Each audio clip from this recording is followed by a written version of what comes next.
ஏன்னா இது வந்து எனக்கு முதல் படம் மாதிரி தான் இருந்தது. நான் 5வது படம் எனக்கு. ஸ்டில் ஒரு பீரியட் ஃபிலிம் பண்ணுறோம் அப்படின்றதால எனக்கு வந்து இது எல்லாமே புதுசு. நம்ம கற்பனையில் தான் இதெல்லாமே இருந்தது. புத்தகத்தில் படித்த அண்ணன் புத்தகத்தில் அப்புறம் அவரை பற்றி நிறைய ரிசர்ச் பண்ணேன். நான் சொல்கிறேன் இந்த படம் பண்ணுறதுக்கு காரணமே தான் சொல்கிறேன். பட் இப்படி இவங்களோட மேன் பவர் என் கூட சப்போர்ட்டிவாக இல்லைன்னா நான் என்ன தான் பேப்பரில் கொண்டு வந்திருந்தாலும் அதை இவங்க வந்து சேர்த்தாங்க. இவங்க இங்கே நிப்பாட்ட வேண்டிய இன்னும் டிபார்ட்மெண்ட் அசிஸ்டன்ஸ் இருக்காங்க, ஃபோட்டோ ஃபிளட் டீம் இருக்காங்க, க்ரேன் டிபார்ட்மெண்ட் டீம் இருக்காங்க. இவங்கெல்லாம் என் கூட முதல் படத்துலேருந்து வேலை செய்கிறாங்க. ஸோ இந்த மேன் பவர் எனக்கு வந்து சப்போர்ட் பண்ணலைன்னா இவங்களை யாரையுமே நான் வந்து கம்ஃபர்டபுள் ஜோனில் வச்சு ஒர்க் பண்ணிட முடியாது. ஸோ என்னுடைய டீமுக்கு நான் இந்த இடத்துல மனமார நான் நன்றியை சொல்லிக்கிறேன்.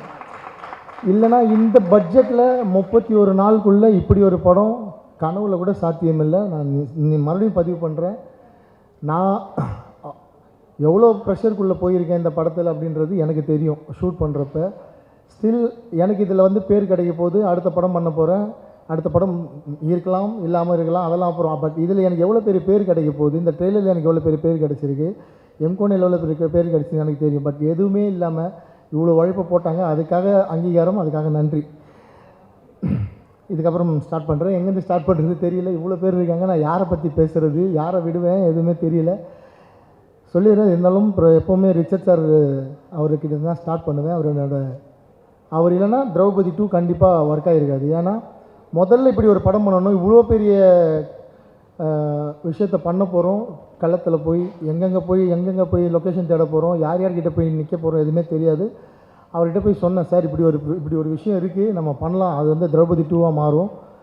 ஆனால் நீங்கள் வந்து எப்படி இதுக்கு சப்போர்ட் பண்ண போகிறீங்கன்னு தெரில சார். அவ்வளோ மனித உழைப்பு இதுக்கு வந்து தேவைப்படும்.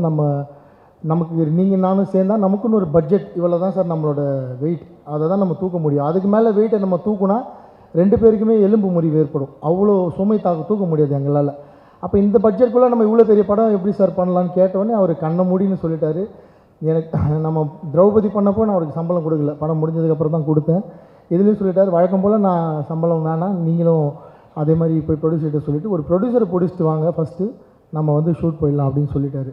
அந்த வார்த்தை தான் இந்த படம் ஆரம்பிக்கிறதுக்கு முதல் புள்ளி. அதை இப்போ வரைக்கும் சொல்கிறேன். அவர் இன்னும் ₹1 சம்பளம் வாங்கலை இந்த படத்தில். அவ்வளோ பெரிய சப்போர்ட் வந்து பண்ணி கொடுத்துருக்காரு. நான் சொன்னேன், சார் இன்ஜூரிலாம் ஆகும், ஃப்ராக்சர்லாம் ஆகும் சார், ஆனால் அவ்வளோ கஷ்டப்பட வேண்டியது இருக்குது சார், முடி வளர்க்கணும்னு நீங்கள் வேறு எங்கேயும் போய் நடிக்க முடியாதுன்னு சொன்னேன். அது எல்லாத்தையும் பொறுத்துக்கிட்டு கிட்டத்தட்ட 1 வருஷமாக அந்த முடியை வளர்த்து மலேசியா போய் சிலாத் கலையை கற்றுக்கிட்டு 3-4 மாதம் குதிரை பயிற்சி எடுத்து இந்த படத்தில் வந்து அதுக்காக கத்தி சண்டைலாம் அவர் வந்து ப்ராக்டிஸ் பண்ணி அவ்வளோ பெரிய டெடிகேட்டிவ் ஒரு ஆர்டிஸ்ட் அவர். தமிழ் சினிமாவில் நல்ல இயக்குநர்கள் என் மேலே இருக்கிற ஏதோ ஒரு தனிப்பட்ட ஏதாவது என் மேலே ஒரு கோபம் அதெல்லாம் இருந்தால் அதெல்லாம் இல்லாமல் ரிச்சர்ட் சாரை நீங்கள் வந்து நல்ல படங்களில் கேஸ்ட் பண்ணணும்.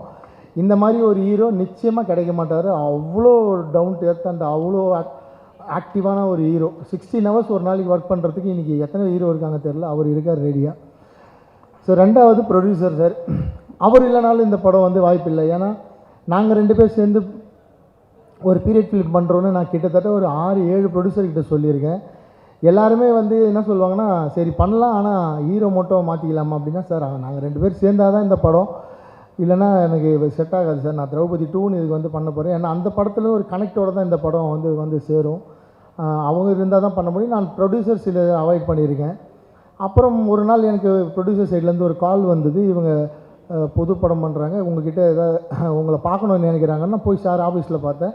சாருக்கு ஒரு ஆசை இருந்தது என் கூட படம் பண்ணணுன்னு. அவர் ஒரு லைன் சொன்னார், இந்த மாதிரி ஒரு லைன் இருக்குது சார், நீங்கள் டேரக்ட் பண்ணி தருவீங்களா அப்படின்னு கேட்டார்.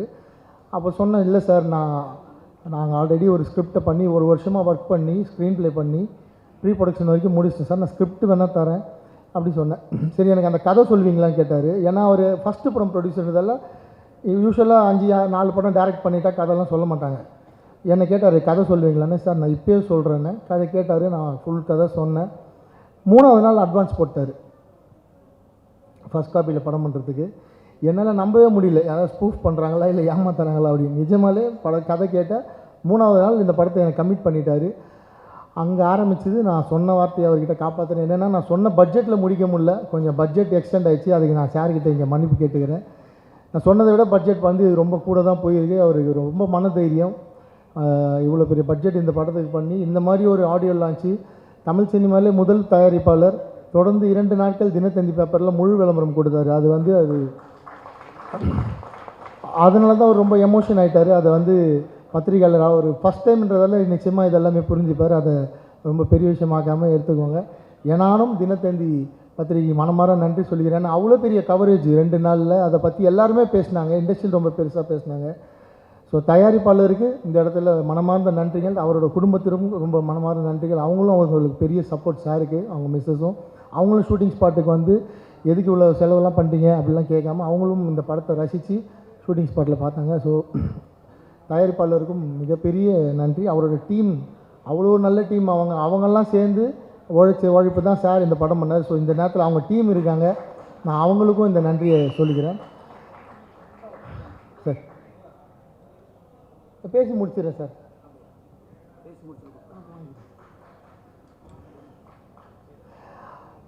அடுத்து இதுக்கப்புறம் என் கூட ஒர்க் பண்ணுற டீம் எப்போவுமே ஒர்க் பண்ணுற டீம் தான். புதுசாக யாரும் இல்லை, அதே டீம் தான் இருக்காங்க. அண்டு ஹீரோ அப்படி தான் இருக்கார். ப்ரொடியூசரும் கிடச்சிட்டாரு.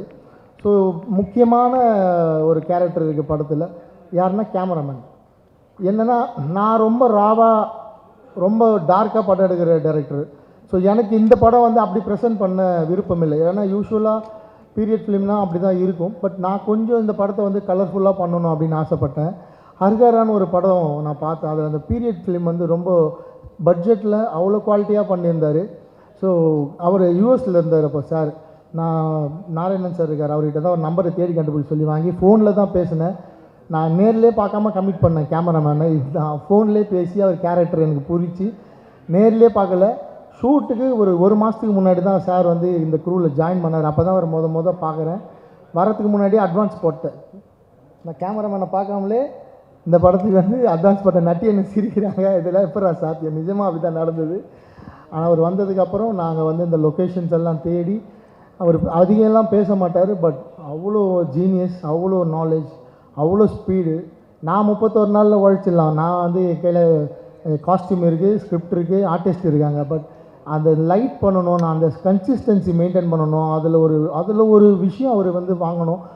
அவங்க ஒரு உழைப்பு கிடைச்சது தான் அந்த அப்ளாஸ். ஸோ கேமராமேன் சாருக்கு அவ்வளோ பெரிய நன்றிகள் இந்த இடத்துல. அதுக்கு ஈக்குவலான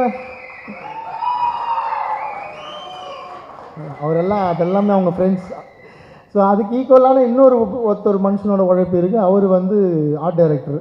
ஸோ என் கூட போன படம் கமல் சார் பகாசுரன் ஒர்க் பண்ணியிருந்தார். ஸோ பகாசுரனில் நாங்கள் எங்களுக்குள்ளே ஏற்பட்ட நல்ல நட்பு. இந்த படத்தில் அவர் ரொம்ப ஈஸியாக மெனக்கெடாமல் ஒர்க் பண்ணிவிட்டு ட்ரெய்லர் பார்த்துட்டு நான் தான் இந்த படத்துக்கு ஆர்ட் டைரக்டரான்னு ஃபோன் பண்ணி கேட்டார். ஏன்னா நாங்கள் விஎஃப்எக்ஸ் இந்த படத்தில் அவ்வளோ சேர்த்துருக்கோம். உங்களுக்கு ட்ரெய்லரில் சில ஷாட்ஸ்லாம் விஎஃப்எக்ஸ் கொஞ்சம் சுமாராக இருக்குது அப்படின்னு சொன்னீங்க. அந்த ஒரு ஷாட் தான் உங்களுக்கு தெரிஞ்சு. அது இல்லாமல் நிறைய விஎஃப்எக்ஸ் பண்ணியிருக்காங்க லைட்ஸ் ஆன் மீடியா. ரொம்ப ரொம்ப சந்தோஷம் அந்த கம்பெனிக்கு. வெங்கி சார் ஒர்க் பண்ணியிருக்காரு, அண்டு சுந்தர் சார் இருக்கார். அவங்களோட ஒர்க். அதனால தான் ஆர்ட் டைரக்டர் அப்படி ஒரு விஷயம் கேட்டார், இது நம்ம தான் ஒர்க் பண்ணோமான்னு. அவங்களும் ஒரு நாள் ஷூட்டிங் ஸ்பாட்டில் இருந்து ரொம்ப பிளான்டாக டெக்னிக்கலாக பண்ண ஒரு படம் இன் கன்ஸ்டெயின்ட் பட்ஜெட். அதுதான் ரொம்ப முக்கியம். இது நான் திரௌபதி எப்படி க்ரௌட் ஃபண்டிங்கில் 45-50 லட்சத்துக்குள்ளே ஒரு படத்தை பண்ணி அவங்க கலெக்ஷனை காட்டணும்னு, அது மாதிரி இந்த திரௌபதி 2 ஒரு நாங்கள் பிளான் பண்ண ஒரு பட்ஜெட், ஒரு பிளான் பண்ண டேஸ்க்குள்ளே ஒரு பீரியட் ஃபிலிம் பண்ண முடியும்னு நாங்கள் பண்ணிடுவோம். நிச்சயமாக இந்த படம் ஜெயிச்சுட்டா இது ஒரு பெரிய பெஞ்ச் மார்க்காக மாறும். பல பேருக்கு ஒரு உந்துதலாக மாறும். இப்படி ஒரு படங்கள் இந்த மாதிரி பிளான் பண்ணி எடுக்கலான்னு. நான் அந்த ஹார்ட் டிஸ்க் வச்சுருக்கேன். 31 டேஸில் எடுத்த ஹார்ட் டிஸ்க் நான் டெலீட் பண்ண மாட்டேன், வச்சுருக்கேன். பிற்காலத்தில் யார் எப்படி பண்ணிங்க கேட்டாலும் நான் நிச்சயமாக அவங்களுக்கு அதை போட்டு காட்டுறேன், எப்படி ஷூட் பண்ணோம், எப்படி பிளான் பண்ணணும். நான் இப்போ ஒவ்வொருத்தரை பற்றி பேசிட்டு இருந்தது ரொம்ப லென்த்தாக போயிட்டு இருக்கும். ஸோ கடகடன்னு போயிடுறேன். அடுத்து ஹீரோயின். ஒரு 25 ஹீரோயின் சும்மா தேடி பார்த்துட்டு நான் நினைக்கிற மாதிரி ஒரு முகம் வேணும். திரௌபதி 1 அப்படி இருந்தாங்க அந்த ஹீரோயின். அவங்க அந்த கதாபாத்திரத்துக்கு அவ்வளோ ஃபிட்டாக இருந்தாங்க. ஸோ திரௌபதி 2க்கும் நிச்சயமாக அதை எதிர்பார்ப்பாங்க. நான் இவங்களை முத என்னை பார்க்க வரப்போ ஜீன்ஸ் பேண்ட் டிஷர்ட்டில் தான் வந்தாங்க. அப்படி தானே மேடம் வந்தீங்க? இல்லை ஜீன்ஸ் பேண்ட் டிஷர்ட்டில் தான் வந்தாங்க முத என்னை பார்க்குறப்ப. எனக்கு நான் பார்த்தது அந்த முகம், அந்த கண். நான் திரௌபதியாக ஒரு அரசியாக ஒரு கதாபாத்திரம் எழுதுனதை நான் அவங்க முகத்தில் பார்த்தேன், அந்த சிரிப்பில் பார்த்தேன். அப்போவே சொல்லிட்டேன், நீங்கள் கன்ஃபார்மாக பண்ணுவீங்க. பட் இதில் இவ்வளோ பெரிய வரலாறு இருக்குது.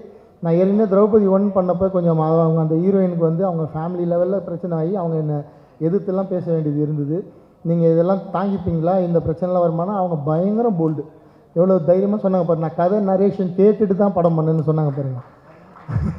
அது பதிவு என்னென்னா நாளைக்கு என்ன வேணால் நடக்குன்றதால அவங்களுக்கும் தெரியல. ஏன்னா நான் என் கூட ஒர்க் பண்ணுறவங்களெல்லாம் சுற்றி இருக்கிறவங்களாம் ஜாலியாக போய் மிரட்டிடுறாங்க, நீ ஏன் அவர் கூட ஒர்க் பண்ணுற அப்படின்னு. அதில் 2 பேர் பலியாக இருக்காங்க. அதை பற்றி சரி அதை விட்டுறலாம், அது நமக்கு தேவையில்லாத வேலை. அவங்க நல்லா இருக்கட்டும், அவ்வளோதான். நான் அவ்வளோதான் அவங்கள சொல்கிறது. ஸோ இவங்க ரொம்ப க்யூட்டான ஹீரோயின், ரொம்ப டிமாண்ட் பண்ணாத ஹீரோயின். கூப்பிட்டா செட்டுக்கு வருவாங்க. அழகாக அவங்களுக்கு வந்து 5 லாங்குவேஜ் தெரியும். கேரளாவில் பிறந்த பெங்களூரில் வளர்ந்த ஒரு பெண். அவங்க அவ்வளோ அழகாக தமிழ் பேசுவாங்க, கொஞ்சம் தமிழ் பேசுவாங்க. 5 லாங்குவேஜ் தெரியும். ஸோ இது பண்டைய தமிழ். இந்த தமிழ் அவங்க அழகாக மனப்பாடம் பண்ணி ஷூட்டிங் ஸ்பாட்டில் பேசினாங்க. நான் படம்லாம் ரிலீஸ் ஆனதுக்கப்புறம் அவங்க பேசின ஒரிஜினல் டைலாக் வந்து நான் பிடிஎஸ்ஆர் ரிலீஸ் பண்ணுறாரு. அவ்வளோ ரசிப்பீங்க அவங்க வந்து எப்படி ஷூட்டிங் ஸ்பாட்டில் பேசி நடித்தாங்கன்னு. ரொம்ப நல்லா வருவாங்க அந்த ஹீரோயின். பர்ஃபார்மன்ஸ் ஓரியன்ட் ஹீரோயின்ஸ் கிடைக்கிறது கஷ்டம். வேறு மாதிரி எப்படி வேணால் நடித்து பேர் வாங்கிடலாம், ஆனால் பர்ஃபார்ம் பண்ணி பேர் வாங்குறது கஷ்டம். ஸோ ரக்ஷனா இந்துச்சூடன் அந்த வரிசையில் நிச்சயமாக ஒரு முக்கிய இடம் பிடிப்பாங்க. உங்களுக்கு ஒரு வரலாறு இருக்குது தமிழ் சினிமாவில். அண்டு பரணி அண்ணன் கடகடன் போயிடுவேன் ஃபாஸ்ட்டாக. பரணி அண்ணன் ஃபஸ்ட்டு படத்துலேயே ஒர்க் பண்ண வேண்டியது ஏதோ ஒரு காரணம், பட்ஜெட்டு அது இதுன்னு வந்து மிஸ் ஆகிடுச்சு.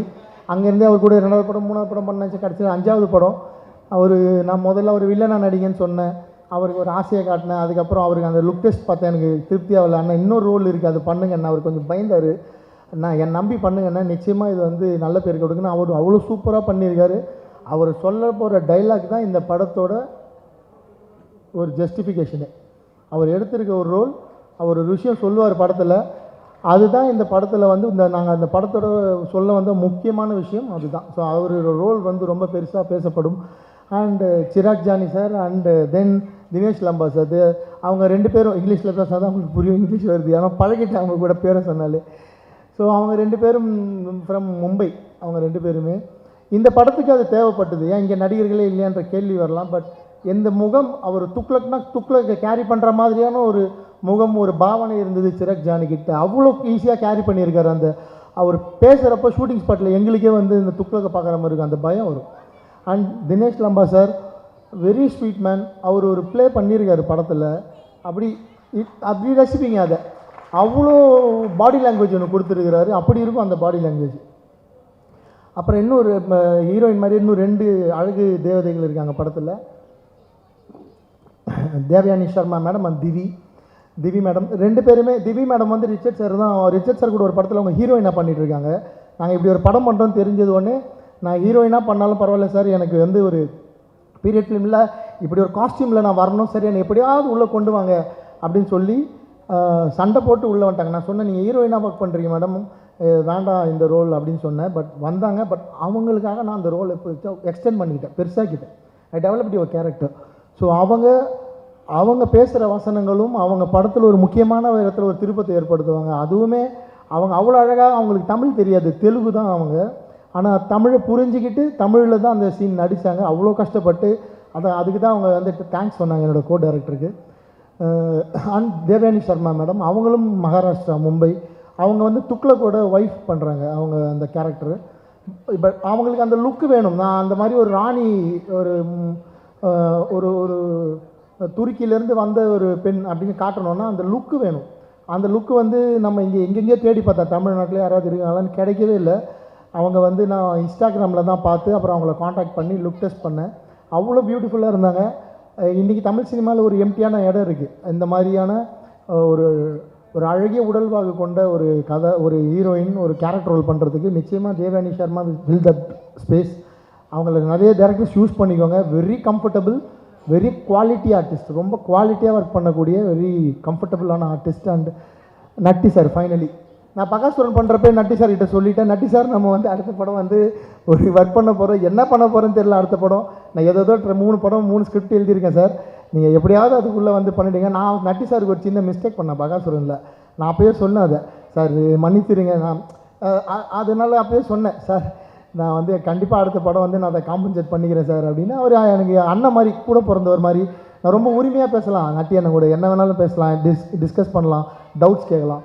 அப்போ நான் இவர்கிட்ட போய்ட்டு, அண்ணா நீங்கள் வல்லால மகாராஜ் ஏஐயில் வந்து ஒரு இமேஜ் பண்ணி கொண்டு போய் காட்டினேன், டேய் என்னடா இப்படி பார்த்து வச்சுருக்கேன் என்ன அப்படின்னாரு. ஆனால் அண்ணன் வந்து ஒரு தோரணையை வந்து கடைப்பிடிச்சார். சிவாஜி சார் எப்படி ஒரு கம்பீரமாக இருப்பார், அந்த ட்ரெஸ் போட்டால் அந்த டைலாக் டெலிவரி சொல்கிறப்ப அந்த மாதிரி ஒரு பாடி லாங்குவேஜை ஒரு தோரணையை வந்து எடுத்துக்கிட்டு அவர் டைலாக் டெலிவரி ஸ்பீடு, அவருக்கு பிடிச்ச ஒரு பெரிய ஆக்டர் இருக்கார் நம்ம தமிழ் சினிமாவில், சூப்பர் ஸ்டார். அவரோட பாடி லாங்குவேஜ், சிவாஜி சாரோட பாடி லாங்குவேஜ் எடுத்துக்கிட்டு டைலாக் டெலிவரியில் சூப்பர் ஸ்டார் எடுத்துக்கிட்டார். அது பார்க்க அவ்வளோ சூப்பராக இருந்தது. ஆனால் ரொம்ப ஸ்பீடாக போகிறீங்கன்னு, இந்த கேரக்டருக்கு வயசு 80ன்னு அப்படின்னா, 80 நான் படித்தேன் வல்லாளரை பற்றி, 80 வயசுலேயே அந்த மனுஷன் பேரரசன் அப்படி தாண்டா இருந்திருக்கான், சண்டை போட்டிருக்கான் 80 வயசில் போய், நம்ம இப்படியே பண்ணலாம் கரெக்டாக இருக்குன்னு சொல்லி அந்த கேரக்டருக்கு அவ்வளோ பெரிய ஜஸ்டிஃபிகேஷன் கொடுத்தாரு.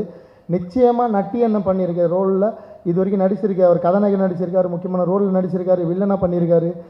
இந்த கதாபாத்திரம் நட்டி அண்ணனோட லைஃப்பில் ஒரு பெரிய மணிமகுடமாக இருக்கும். அவர் அப்படி ப்ரெசென்ட் பண்ணியிருக்காரு அந்த ரோலை. நாங்கள் வந்து ரிச்சர்ட் சார் ஹீரோ அப்படின்னு சொன்னாலும் அதுக்கு ஈக்குவலான ஒரு கதாபாத்திரம் இன்னொரு ஹீரோ தான் நட்டி அண்ணன் இந்த படத்தில். ஆனால் நம்ம வீரசிம்ம காடவராயனா பண்ணியிருக்க ரிச்சர்ட் சார் தான் படம் ஃபுல்லாக வருவார். நட்டி அண்ணன் ரோல் எல்லாருமே சொல்லிட்டாங்க கதையை, இவரை வந்து தோலை உரிச்சு தொங்க விட்டுருவாங்கன்னு. உண்மை தான். அந்த கதாபாத்திரத்தை அந்த எப்படி தோலை உரிச்சு தொங்க விட்டு போகிறாங்க, நான் யாரும் சொல்லக்கூடாது தான் சொன்னேன், பட் எல்லாம் எமோஷனில் சொல்லிட்டாங்க. சரி, அது எப்படி சும்மா பண்ணியிருக்கோம், ஜாலியாக பாருங்கள். ஸோ தோலை உரிச்சு தொங்க விட்டுருவேன் அப்படின்ற வார்த்தை உருவானது இவர் ஏற்ற கதாபாத்திரமான வீர வல்லாள மகாராஜாவோட மரணத்துலேருந்து தான். இன்றைக்கி வரைக்கும் நம்ம அந்த வார்த்தையை பயன்படுத்துகிறோம். அதை பார்க்க போகிறீங்க, திரையரங்களை தெரிஞ்சுக்க போகிறீங்க. ஸோ கிட்டத்தட்ட ஃபஸ்ட் ரோல் இருக்க எல்லாரும் பற்றி பேசிட்டேன். அண்டு ஃபினிஷ் தானே. And Vela Ramamoorthy sir, Vela Ramamoorthy sir வந்து நான் நிஜமாலே நடிகராக பார்க்கல, இவர் பெரிய எழுத்தாளர். நான் அவர்கிட்ட கேட்டிருக்கேன், சார் தென் மாவட்டத்தை பற்றி ஒரு கதை கொடுங்க, நீங்கள் குற்ற பரம்பரைக்கு நிறைய நான் பண்ணுறேன் நீ பண்ணுறேன்னு சொன்னாங்க. எனக்கு அது வேணாம், ஆனால் ஒரு உண்மை சம்பவம் தென் மாவட்டத்தில் நடந்ததை தயவு செஞ்சு எழுதி கொடுங்க அப்படின்னு. அவர் நடிக்கிறப்போ அவர் குரல் அதை எப்படி அவர் வந்து அது இவ்வளோ நாளாக வந்து தாங்கி பிடிச்சின்னு இருக்கார் தெரியல. அப்படியே ஒரு டெலிவரி இருக்கிறப்போ ஒரு சிங்கம் கர்ஜிக்கிற மாதிரி இருக்கும். அவர் ரீடேக்கே கேட்க மனசு வராது, கரெக்ஷனே சொல்ல மனசு வராது. அவர் ஒன் மோர் போலாண்டா அப்படின்றவர். அவர் நான் ரொம்ப பிடிச்ச ஒரு எழுத்தாளர். அவர் ரொம்ப இயல்பான ஒரு மனிதர். அடுத்தவங்களை பாராட்டுற எழுத்தாளர்கள் ரொம்ப கம்மி. ரொம்ப மிகச்சிறந்த ஒரு மனிதர். சாருக்கு வந்து இந்த ஆரோக்கியம் நீடிக்கணும், அவர் இன்னும் நிறைய படங்கள் நடிக்கணும். நிறைய என்ன மாதிரி இயக்குநர்களுக்கு வந்து ஃபினான்ஷியலியும் இந்த படத்தில் வந்து அவர் எனக்கு சப்போர்ட் பண்ணி தான் இந்த ரோல் பண்ணார். ட்ராவல் பண்ணி வந்து கம்ஃபர்டபுளாக அவ்வளோ சில்லாக ஒர்க் பண்ணார். நாங்கள் கொஞ்சம் அவருக்கு கார் கொடுக்கறதுலாம் கூட சின்ன சின்ன பிரச்சனைகள் இருந்து, தங்க வைக்கிறதுல பிரச்சனைகள் இருந்தது, எல்லாத்துலேயும் அட்ஜஸ்ட் பண்ணி ஒர்க் பண்ண ஒரு மாமனிதர். ஸோ அவர்கிட்ட நான் வந்து திரும்பி ரெக்வஸ்ட் பண்ணி கேட்டுக்கிறேன், எனக்கு ஒரு நல்ல கதை தென் மாவட்டத்தை பேஸ் பண்ணி கொடுங்க சார், ஆசையாக இருக்கு ஒரு தென் மாவட்டம் சார்ந்த ஒரு படம் பண்ணணும்னு சொல்லி. அண்டு இதுக்கப்புறம் இந்த படத்துக்கு இன்னும் சப்போர்ட்டிவ் வந்தவங்க ரைட்டர் பத்மா சந்திரசேகர் மேம். அவங்க புத்தகம் ஒரு பெண் சாண்டில்யான்னு சொல்லுவாங்க அவங்கள, அந்த மாதிரியான ஒரு எழுத்தாளர். அவ்வளோ அழகாக எழுதுவாங்க. நான் டைலாக்ஸ் எல்லாருக்கும் புரியணும், ஆனால் அது வந்து புது தமிழாக இருக்கணும், இப்போ தமிழ் இப்போ பேசுகிறவங்களுக்கு கேட்காத ஒரு தமிழாக இருக்கணும். அந்த மாதிரி ஒரு புது வார்த்தைகளாக கண்டுபிடிச்சி அவ்வளோ அழகாக வந்து அவங்க எழுதுனாங்க. நான் வந்து டைலாக்கை நம்ம தமிழ் எழுதி கொடுத்துட்டு அவங்ககிட்ட சொல்லிவிடுவேன், அவங்க அதை அழகாக ஸ்க்ரீன் பிளேயில் சேர்த்து அவ்வளோ அழகாக எழுதி கொடுத்தாங்க. டைலாக் ஸ்பார்க்கில் கொடுப்பாங்க. ஷூட்டிங் ஸ்பாட்லேருந்து ஃபோன் பண்ணும், மேடம் இமீடியட்டாக ஸ்பாட்டில் இருக்கேன், எனக்கு இப்படி ஒரு டைலாக் மாற்றி கொடுங்கன்னா இமீடியட்டாக மாற்றி கொடுப்பாங்க. அதுலேருந்து வந்த வசனங்கள் தான் ட்ரெய்லரில் கடைசியாக வச்ச ஒன்றே குலம் ஒருவன் அல்ல தேவன் அப்படின்ற டைலாக். அப்படி படிக்கிறப்பவே எனக்கு வந்து லைட்டாக சிவரிக்கு வந்துச்சு. இது என்ன மேடம் இப்படி இருக்கு, அது எப்படி ப்ரெசென்ட் பண்ண போகிறோன்னா அவங்க சொன்னாங்க, சார் இந்தியா முழுக்க அத்தனை சமூகங்கள் இருக்குது, அத்தனை மதங்கள் வாழ்கிற ஒரு நாடு இது. இந்த நாடு ஒரு மதத்துக்கு சொந்தமான நாடு இல்லை சார், அதுதான் இந்த வசனத்தோட அர்த்தம். ஒன்றே குலம் ஒருவன் அல்ல தேவன். ஒரு கடவுளை மட்டும் இந்த நாட்டில் நம்ம வழிபடவே முடியாது. இங்கே இருக்கிற அத்தனை கடவுள்களையும் நம்ம மதிக்கணும், அத்தனை கடவுளையும் ஏற்றுக்கணும், அத்தனை கடவுளுக்கான மரியாதையும் கொடுக்கணுன்றது தான் அந்த வார்த்தையோட அர்த்தம். அதுக்கான அந்த பவர் ஸ்க்ரீன் பிளே ட்ரெய்லரில் தெரிஞ்சிருக்கும். அண்ட் இது அண்ணாமலையார் மண் அப்படின்னு வந்து எழுதியிருந்தாங்க. அது நான் வந்து ஸ்ட்ரெஸ் பண்ணி தான் கேட்டுவாங்க, இப்படி ஒரு பவரான இடம் அந்த இடம் அவர் வந்து சொல்லணும். ஏன்னா நீங்கள் ஈஸியாக வந்து எங்களை வந்து அடிமைப்படுத்திட முடியாது, நாங்கள் வந்து அடிமைப்பட மாட்டோன்றதை ஒரே வார்த்தையில் கன்வே பண்ணோம் மேடம் அப்படி தான் சொல்லி சொன்னேன். ஈஸியாக கொடுத்துட்டாங்க. நான் சொன்னேன் ஏற்கனவே போன படத்தில் மண்ணுன்னு சொல்லி தான் இன்றைக்கி வரைக்கும் அனுபவிச்சுன்னு இருக்கேன். ஒரு வார்த்தை வச்சு மண்ணும் பொண்ணும் அப்படின்னு சொல்லி இதுவும் அப்படி வருமானு கேட்டால், பட் ட்ரெய்லரில் இது வரைக்கும் யாருமே அந்த டைலாகை வந்து தப்பாக பேசலை. அதை பற்றி எனக்கு நெகட்டிவ் ஷேடு இது வரைக்கும் வரல, எதிர்ப்பு குரலே இல்லை. அந்த டைலாக்கு எல்லாரும் ஏற்றுக்கிட்டாங்கன்னு நினைக்கிறேன். அதுக்கு எல்லாருக்கும் நன்றி, ரொம்ப சந்தோஷம். அவங்க நிச்சயமாக தமிழ் சினிமாவில் ஒரு ரவுண்டு வருவாங்க. அருமையான கதைகள் பல வச்சுருக்காங்க. கதை இல்லாத நல்ல இயக்குனர்கள் நிச்சயமாக அவங்கள அப்ரோச் பண்ணுங்கள். சூப்பர் சூப்பர் புக்ஸ்லாம் எழுதியிருக்காங்க அவங்கள பற்றி தேடி பார்த்துக்கோங்க. அண்ட் என் கூட ஒர்க் பண்ண அத்தனை ஆர்டிஸ்ட்டு சார், அருணோதயன், என்னோடய டான்ஸ் மாஸ்டர் ஜெயந்திமாலா மேம், எல்லோரும் கீழே உட்காந்துருக்க ஆர்டிஸ்ட்டு அண்ட் அத்தனை பேர் ஜூனியர் ஆர்டிஸ்ட்டு. நான் யாரை விட்டதில்லை, முருகன் சார், அவர் நீங்கள் ஏறி வந்தப்போ பார்த்தீங்க எவ்வளோ கஷ்டப்பட்ட. அவர் என்னோடய மேனேஜர். நான் அவ்வளோ கஷ்டப்பட்டிருக்கேன், அவரை திட்டியிருக்கேன். ஏன்னா 31 நாள் ஒரு படம் பண்ணால் மேனேஜர் சப்போர்ட் பண்ண தான் பண்ண முடியும்.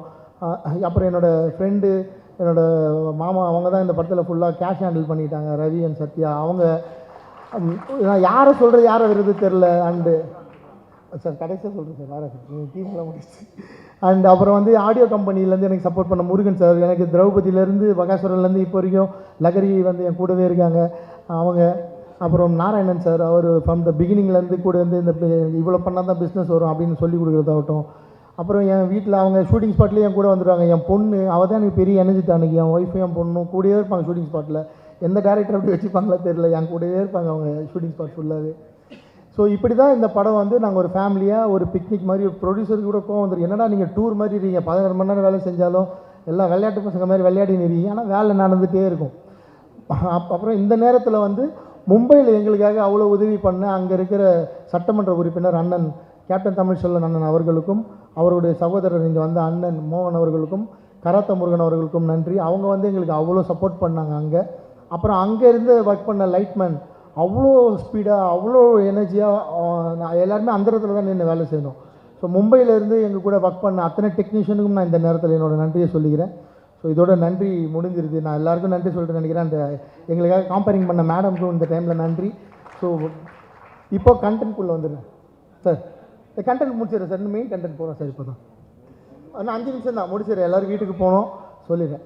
எதுக்காக இந்த படம் அப்படின்னு நான் வந்து பண்ணணும், நான் வேறு கதை தான் பண்ணலான்னு வச்சுருந்தேன். ஒரு சிமெண்ட் ஃபேக்ட்ரியால் ஒரு ஊர் எப்படி பாதிக்கப்படுது அப்படின்றது அரியலூர் மாவட்டத்தை பற்றி படம் எடுக்கணும் தான் நாங்கள் வந்து ஸ்கிரிப்ட் பண்ணோம்.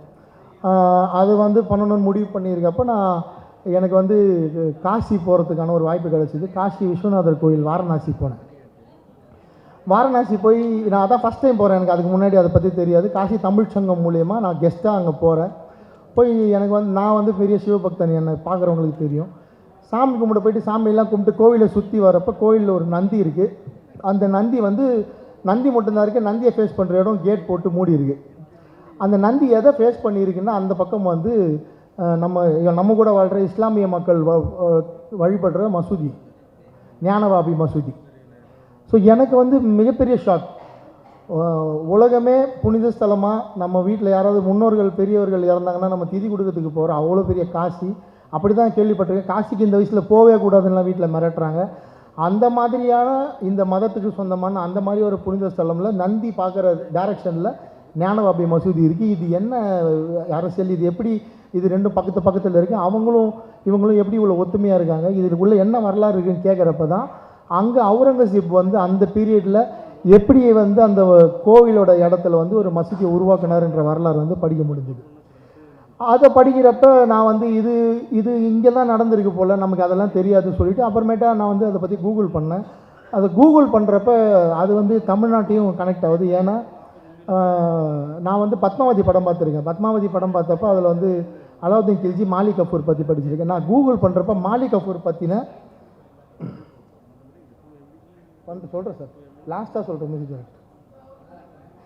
கூகுள் பண்ணுறப்ப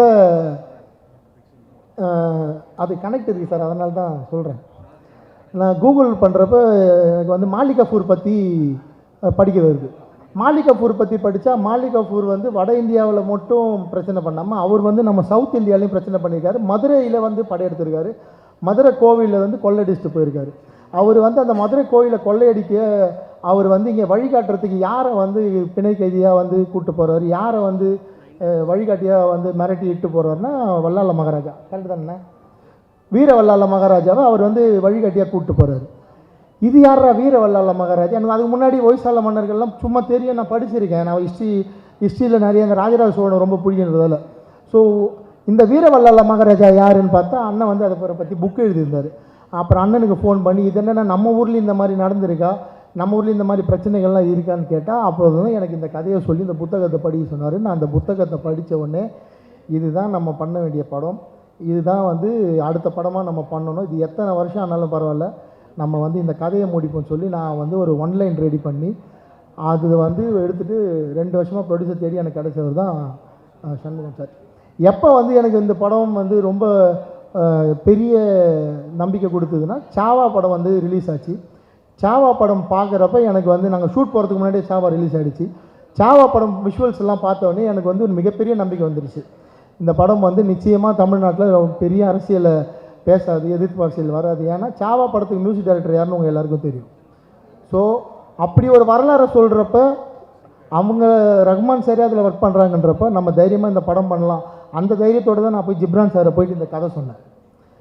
ஸோ ஜிப்ரான் சார்கிட்ட நான் போய் இந்த கதை சொல்லி முடிக்கிறப்ப, ஏன்னா உங்களுக்கு அவர் ஜிப்ரான் சாரை பற்றி தெரிஞ்சிருக்கும். ஸோ நான் போய் ஜிப்ரான் சார்கிட்ட பிஜிஎம்காக தான் நான் வந்து ஜிப்ரான் சார்கிட்ட போகிறேன் இந்த கதைக்கு. அவர்கிட்ட நான் கதை சொல்லி முடித்த உடனே அவர் வந்து என்னை நீ இப்போ சொன்னால் அதே மாதிரி தான் பார்க்குறாரு.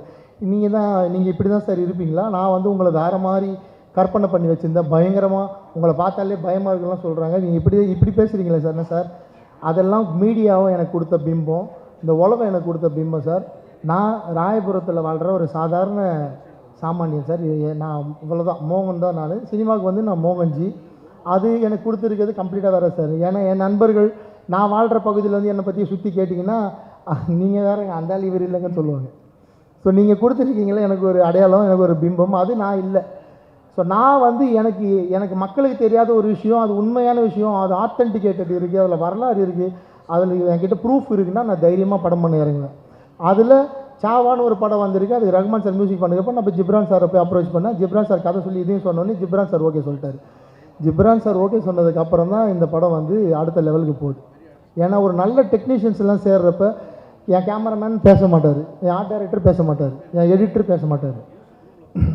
இப்போ இப்படி டெக்னீஷியன்ஸ் எல்லாம் கூட வச்சுட்டு இவங்களை பவர்ஃபுல்லாக இன்னொருத்தர் பேசவே மாட்டார், அவர் ஜிப்ரான் சார். இவங்க யாருமே பேசவே மாட்டாங்க, ஆனால் அவங்க ஒர்க்கெல்லாம் நான் பயங்கரமாக பேசும்.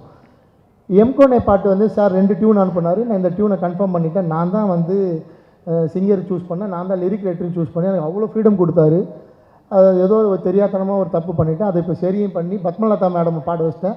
இப்போ பத்மலதா மேடம் வாய்ஸில் தான் இந்த படம் வந்து தியேட்டரில் சாங் வந்து வரப்போகுது. அவங்க தான் இப்போ உங்கள் முன்னாடி அறிமுகம் பண்ணி வச்சேன். நன்றி மேடம், பத்மலதா மேடம், ரொம்ப நன்றி. எங்களுக்கு ஒரு இக்கட்டான சூழலில் நீங்கள் இந்த பாட்டு பாடி கொடுத்ததுக்கு ரொம்ப ரொம்ப நன்றி. அண்ட் ஜிப்ரான் சார் வந்து சார் நான் வந்து கொஞ்சம் எனக்கு மாஸ் ஆடியன்ஸ் சார், கொஞ்சம் மாஸாக மியூசிக் பண்ணி கொடுங்க சார். இல்லை சார், இது கொஞ்சம் நான் வந்து இன்டர்நேஷ்னல் லெவலில் போகிறேன் சார், கொஞ்சம் எனக்கு ஃப்ரீடம் கொடுங்க சொன்னார். சார் ஃபுல் ஃப்ரீடம் எடுத்துக்கோங்க சார், எனக்கு கொஞ்சம் மாஸ் மட்டும் அங்கங்கே சேர்த்து கொடுங்க சார். என்ன ஸோ ஒரு 50% மாஸ் எலிமெண்ட்ஸும் 50% கிளாஸ் எலிமெண்ட்ஸும் கலந்து இந்த படத்துக்கு ஒரு ரீ ரெக்கார்டிங் கொடுத்துருக்காரு. நிச்சயமாக பாருங்கள், பல இடங்களில் ரசிப்பீங்க, பல இடங்களில் இது ரொம்ப எமோஷ்னலான படம், ரொம்ப உணர்வு ரீதியான படம், அவ்வளோ அழகாக ஒர்க் பண்ணி கொடுத்துருக்காரு. ஜிப்ரான் சார் ரொம்ப நன்றி. நீங்கள் உள்ளே வந்ததுக்கப்புறம் தான் அந்த ப்ராஜெக்ட் ப்ரொடியூசர் எங்களை நம்பி பெரிய ஃபண்டோட இன்னும் கொஞ்சம் உள்ளே வந்தார். ஸோ இந்த நேரத்தில் உங்களுக்கு ரொம்ப ஸ்பெஷல் தேங்க்ஸ் சொல்லிக்கிறேன். அதனால தான் உங்களை கடைசியாக பேசலாம் அப்படி சொல்லி அவ்வளோதான். நான் மொத்தமாக ஜிப்ரான் சாரை 4 தடவை மீட் பண்ணியிருப்பேன், நாங்கள் ஒரு 40 தடவை ஃபோனில் பேசியிருப்போம், அவ்வளோதான். அதுக்கு மேலே ஜிப்ரான் சார் அடுத்த படம் பண்ணுறப்ப இப்போ எப்படி மோகன்ஜி கூட ஒர்க் பண்ணீங்கன்னு கேட்காதீங்க தயவு செஞ்சு. ஸோ நான் கண்டென்ட்குள்ளே வந்துடுறேன் மறுபடியும். ஸோ இதுதான் நான் படம் பண்ண காரணம். நான் அந்த காசிக்கு போனேன், அந்த இடத்த பார்த்தேன், அப்புறம் தமிழ்நாட்டில் இப்படி ஒரு வரலாறு இருக்கா பார்த்தேன். ஸோ அப்போ தமிழ்நாட்டை வந்து மாபார்னு சொல்கிறாங்க. மாபாரை கைப்பற்றுறது தான் துக்ளக்கோட ஒரே லட்சியமாக இருந்தது. ஸோ அலாவுதீன் கில்ஜி பீரியடுக்கு அப்புறம் துக்ளக் தான் வந்து இந்தியா வாழ்கிறாரு. அந்த துக்ளக் வந்து ஹைதராபாத் வந்து தேவகிரியை தலைநகராக வச்சுட்டு கொஞ்ச நாள் ஆள்றாரு. துக்ளக் ரொம்ப வித்தியாசமான கேரக்டர், அவன் எடுக்கிற முடிவு நல்லதாக கெட்டதான் அவனுக்கே தெரியாது. ஸோ அந்த மாதிரி ஒரு டிஃப்ரெண்ட்டான கேரக்டர். ஸோ அந்த மாதிரி ஒரு கேரக்டர் வில்லனாக கிடைக்கிறப்ப ஆட்டோமேட்டிக்காக அந்த ஹீரோ கேரக்டர் ரொம்ப ஸ்ட்ராங் ஆகிடுது. அண்ட் இந்த படம் வந்து வில்லனாக நாங்கள் வந்து இப்போ காட்டியிருக்கிறோம், இதில் வந்து இஸ்லாமியர்களை நீங்கள் காட்டியிருக்கீங்க, நிறைய பேர் என்கிட்டலாம் கேட்டாங்க. நான் அவங்க எல்லாருக்கும் ஒரு விளக்கம் சொல்லிடுறேன். இந்த படத்தில் நம்ம கூட இப்போ இணக்கமாக வாழ்கிற, நம்ம கூட இப்போது அண்ணன் தம்பியாக இருக்கிற இந்திய இஸ்லாமியர்களை எந்த வகையிலும் இந்த படம் வந்து துளி கூட வந்து காயப்படுத்தாது. அவங்களுக்கு இது வந்து ஒரு அவங்களோட ஆரிஜின் எது, அவங்களோட தொடக்கம் எதுன்னு வேணால் அவங்களுக்கு வந்து புரிய வைக்கும் இந்த படம். அதை தாண்டி இது கமர்ஷியல் தான். நான் ரெக்வஸ்ட் பண்ணி கேட்டுக்கிறது, படம் பார்க்குற பார்வையாளர்களை, இதுக்கப்புறம் படம் பார்க்க போகிற நிறைய பொலிட்டீஷியன்ஸ்லாம் படம் பார்க்க போகிறாங்க, நிறைய இதை பற்றி டிபேட்ஸ் வரப்போகுது. நான் வந்து மீடியா கிட்ட, மக்கள்கிட்ட, படம் பார்க்க போகிற எல்லார்கிட்டையும் கேட்டுக்கிற ஒரே விஷயம், நீங்கள் எப்படி வீரபாண்டிய கட்டபொம்மன், அப்புறம் சிறைச்சாலை, அப்புறம் மதராசப்பட்டினம், இந்த மாதிரி படங்கள்லாம் பிரிட்டிஷை காட்டுறப்ப அவங்கள பிரிட்டிஷாக மட்டும் பார்த்தீங்களோ, அவங்கள வந்து எந்த மதத்தை அடையாளத்திலையும் பார்க்காம பிரிட்டிஷாக மட்டும் பார்த்தீங்களோ அதே மாதிரி இந்த படத்தை துருக்கியிலேருந்து நம்ம நாட்டை கைப்பிடிக்க வந்து அந்நியர்களாக மட்டும்தான் நீங்கள் பார்க்கணும். அப்படி நினச்சி தான் நான் இந்த ஸ்கிரிப்ட் எழுதியிருக்கேன். அப்படி இந்த தைரியத்தில் தான் நான் இந்த படம் பண்ணியிருக்கேன். நீங்கள் அவங்களுக்கு ஒரு மத அடையாளத்தோடு பார்த்தீங்கன்னா ஏன்னா அவங்க வாழ்க்கை நான் தப்பாக காட்ட முடியாது, அவங்களும் அப்படி தான் வாழ்ந்தாங்க. அவங்களுக்கும் நம்ம கூட வாழ்கிற நம்ம கூட இருக்கிற இங்கே இருக்க இந்திய இஸ்லாமியர்களும் தமிழ்நாட்டில் இருக்க இஸ்லாமியர்களுக்கும் நிறைய வித்தியாசம் இருக்குது. அதை இந்த படத்தில் சொல்லியிருக்கோம். அது வந்து யாரையும் எந்த வகையிலும் காயப்படுத்தாது. நான் இந்த நேரத்தில் உறுதி கொடுத்துட்றேன். இது முழுக்க முழுக்க இந்த நாட்டை படையெடுத்து அடிமைப்படுத்த வந்த துருக்கியிலேருந்து வந்தவர்களை பற்றிய கதை. அவங்க தான் இதில் வில்லனாக இருப்பாங்க. 3 வில்லன்கள் இதில். ஒன்று கணேஷ் கௌரங் பற்றி பேசல, சாரி சார், ஒழிஞ்சிட்டீங்க சார், தெரியல. ஸோ அவர் வந்து பல்பானாக நடிச்சிருக்காரு, பல்பான். அவர் தினேஷ் லம்பா சார் கியாசுதீன் தம்கானியா நடிச்சிருக்காரு. அண்டு சிராக் ஜானி சார் முகபித் பின் துக்லக்கா பண்ணியிருக்காரு. ஸோ 3 வில்லனுங்க. இவங்களுக்குள்ளே என்ன நடக்க போகுதுன்றது தான் படம். இவங்களை வந்து எப்படி வல்லாளர் ஃபேஸ் பண்ண போகிறாரு, வல்லாளருக்கு அப்புறம் வீரசிம்ம காடவராயன் அவங்களை எப்படி ஃபேஸ் பண்ண போகிறாரு, வீரசிம்ம காடவராயனுக்கு சம்பூரவர் எப்படி ஹெல்ப் பண்ண போகிறாரு, வீரசிம்ம காடவராயனோட அப்பா சரவணன் சுப்பையா சார் அவர் மல்லையனரை பண்ணியிருக்காரு. சரவணன் சுப்பையா சாரை பற்றி பேச மாட்டேன் சார், எங்கே இருக்கீங்க, கிளம்பிட்டாங்க, அதனால் சாரி. சரவணன் சுப்பையா சார் இதில் ரிஜத் சாருக்கு அந்த கேரக்டருக்கு ஃபாதராக பண்ணியிருக்காங்க. ஸோ இவங்க எல்லாருக்கும் இந்த கேரக்டர்ஸ்குள்ளே என்ன நடக்குதுன்றது தான் இந்த படம். நாங்கள் வந்து இந்த படத்தை பொங்கல் இதுன்னு எங்களுக்கு வந்து அது எப்படி அமைஞ்சுது தெரியல. நாங்கள் ஆக்சுவலாக 23ஆம் தேதி ரிலீஸ் பண்ணுறதா இருந்தோம். அன்றைக்கி திடீர்னு தலைப்படம் வருதுன்னு சொன்னாங்க. சரி 30ஆம் தேதி போயிடலாம், கொஞ்சம் ஃப்ரீயாக இருக்கும், டிராஃபிக்லாம் வேணாம் சொல்லி 30ஆம் தேதிக்கு பிளான் பண்ணோம். ஏன்னா இந்த படம் 5 மொழியில் நாங்கள் வந்து தயார் பண்ணிட்டோம். தமிழ் இல்லாமல் தெலுங்கு, ஹிந்தி, கன்னடா, மலையாளம் 5 மொழியிலும் இந்த படம் ரெடி ஆச்சு. சென்சார் இன்றைக்கி தெலுங்கு முடிஞ்சிருச்சு.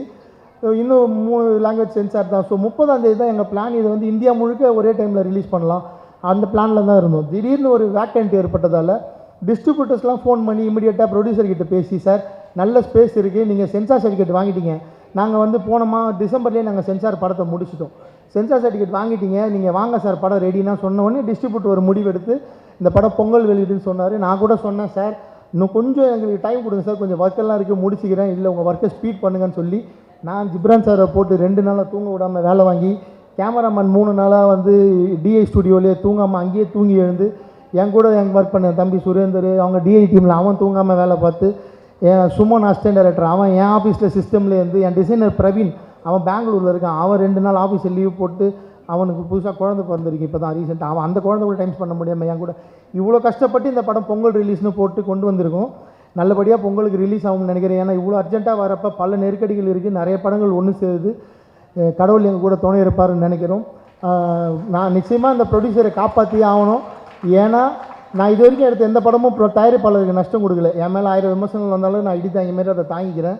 எந்த தயாரிப்பாளர், நானே தயாரிப்பாளர் இருந்தப்போ நான் நஷ்டப்பட்டதில்லை, வெளியே நம்பி படம் பட்டவங்க நஷ்டப்பட்டதில்லை. என்னால் சம்பாரிச்சவங்க தான் அதுக்கு எந்த விஷயத்தில் நான் சம்பாதிக்கலனாலும் தயாரிப்பாளரை நான் எப்படியாவது ஜெயிக்க வைக்கணும். அதுக்கு நான் வந்து எந்த முடிவுனா தைரியமாக எடுத்து நான் இந்த படத்தை தேட்டரில் கொண்டு வந்து மக்கள்கிட்ட கொண்டு போய் சேர்ப்பேன். கடைசியாக நான் மக்கள்கிட்ட கேட்குற கேள்வி ஒன்று தான், மக்கள்கிட்ட கேட்டுக்கிற ரெக்வஸ்ட்டு தான், இவ்வளோ நாள் என்னை சப்போர்ட் பண்ணிங்க, இது என்னோட ஒரு 8 காய் பால் செல்லுது, சின்ன முயற்சி இல்லை, உங்களை நம்பி நீங்கள் இவ்வளோ நாள் கொடுத்த சப்போர்ட்டை நம்பி இவ்வளோ பெரிய முயற்சியில் நான் இறங்கியிருக்கேன். இவ்வளோ பெரிய டீமோட நான் பாம்பேலேருந்து கூப்பிட்டு வந்திருக்கேன் ஆர்டிஸ்ட்டை, பாம்பேயில் போய் 30 நாள் ஒர்க் பண்ணியிருக்கேன். இங்கேருந்து ஒரு 10 கண்டெய்னரு, இங்கேருந்து ஒரு 300 பேரை டிக்கெட் போட்டு கூப்பிட்டு போய் வேலை பார்த்துருக்கேன். இவ்வளோ உழைப்பை போட்டிருக்கோம் இந்த படத்துக்கு. இது வந்து நிறைய டைலாக் இருக்கிற படம், கதை சொல்ல போகிற படம். இதுக்கு இந்த ஜானரே வந்து ஹிஸ்டாரிக்கல் ஆக்ஷன் ட்ராமா. ஸோ நிறைய டைலாக்ஸ் இருக்கும் படத்தில். அதனால் நீங்கள் படம் பார்க்குறப்ப நல்லா ஃப்ரீ ஃபோனெல்லாம் இல்லாமல் ஆஃப் பண்ணி வச்சுட்டு ஒரு டைலாக்கே உன்னிப்பாக கவனிங்க. இந்த படம் வந்து ராக்கெட் வேகத்தில் போகும், இந்த படம் தான் பெஸ்ட்டு படம் அப்படிலாம் நான் சொல்லலை. ஆனால் நிச்சயமாக இந்த படம் உங்களுக்கு நிச்சயமாக ஒரு புது விஷயத்த சொல்லும். இப்போது எப்படி வந்து நான் மராத்தி போனப்போ தான் தெரிஞ்சுக்கிட்டேன், அங்கே வந்து பெத்த தாயை பெத்த தந்தையை விட சத்ரபதி சிவாஜி, வீர சிவாஜி அவர்களை தான் அவங்க வந்து பெருசாக நினைக்கிறாங்க. சத்தியம் பண்ணால் கூட நாங்கள் வந்து மகாராஜா மேலே சத்தியம்னு சொல்கிறாங்க. நம்ம இங்கே ஏதாவது சத்தியம் பண்ணால் அம்மா மேலே சத்தியம் சொல்லுவோம்ல, மராத்தியில் வந்து மகாராஜா மேலே சத்தியம்னு சொல்கிறாங்க. அந்த மாதிரி ஒரு மகாராஜா அவர் வந்து அங்கே தர்மத்தை காப்பாற்றினால இன்றைக்கி வரைக்கும் அவங்கள தாங்கி பிடிச்சிட்டு இருக்காங்க. இங்கே அவருக்கு 200 வருஷத்துக்கு முன்னாடி சவுத் இந்தியாவில் முதல் தர்மத்துக்காக தன்னோட உயிரை கொடுத்து தாங்கி பிடிச்ச ஒரு அரசர் தான் வீர வல்லாள மகாராஜா. அவரை வெளி உலகத்துக்கு கொண்டு வர அவ்வளோ பெரிய பெருமை எனக்கு கிடச்சிருக்கு. அதனால் தயவு செஞ்சு நிதானமாக பொறுமையாக இந்த படத்தை போய் தேட்டரில் பாருங்கள். இது வந்து உங்களை ஏமாத்தாது. இது ஒரு புது உணர்வை கொடுக்கும், ஒரு புது வரலாறை கொடுக்கும். காணாம போய் தொலைஞ்சு போயிருக்க அத்தனை மன்னர்களை பற்றி இது வெளியே கொண்டு வரதுக்கான ஒரு வாய்ப்பு அமையும்.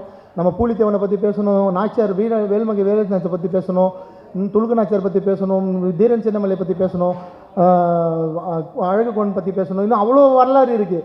இது தமிழ்நாட்டில் வாழ்ந்த மன்னர்களோட வரலாறை வெளியே கொண்டு வரதுக்கான ஒரு தொடக்க புள்ளி அமையும்னு சொல்லி நிச்சயமாக அவங்க எல்லாருக்கும் இந்த படம் திருப்திப்படுத்தும். திரௌபதி 2 வர 15 நாங்கள் ரிலீஸ் பண்ணுறோம். நிச்சயமாக உங்களை எல்லாரையும் சந்தோஷப்படுத்துன்னு சொல்லி வந்த பத்திரிகையாளரும் வந்த மக்கள் என் கூட ஒர்க் பண்ண டெக்னீஷியன் யார் பேரையா விட்டுருந்தா அவங்களுக்கும் சேர்த்து என்னுடைய நன்றியை தெரிவிச்சுக்கிறேன். Thank you so much and support பண்ணுங்கள். நன்றி.